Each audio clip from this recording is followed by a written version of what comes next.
Se faire une place parmi les grands et si possible se faire connaître au-delà des Yvelines.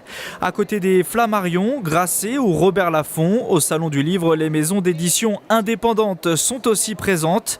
Elles sont un peu plus de 700 en Ile-de-France. Parmi elles, Zinedi, créé il y a 15 ans à Montigny-le-Bretonneux et qui publie tous les ans 6 ou 7 romans.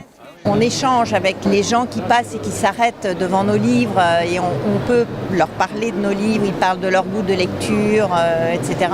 C'est aussi très intéressant d'un point de vue professionnel pour échanger avec les confrères. On ne va pas avoir une foule qui vont se battre pour se faire signer votre ouvrage, mais c'est bien parce que ça permet de rencontrer du monde aussi ou de revoir des gens qu'on n'a pas vus depuis très longtemps.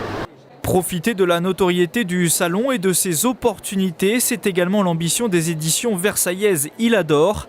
À quelques livres de là, sa directrice bénéficie elle aussi du stand mis à disposition par la région Île-de-France. 400 mètres carrés pour rencontrer un public inhabituel, porteur d'un autre regard.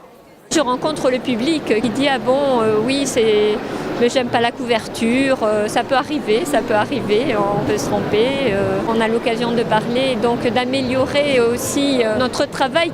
En moyenne, chaque année, les Français dépensent 116 € dans leur budget livre pour un chiffre d'affaires de près de 4 milliards d'euros.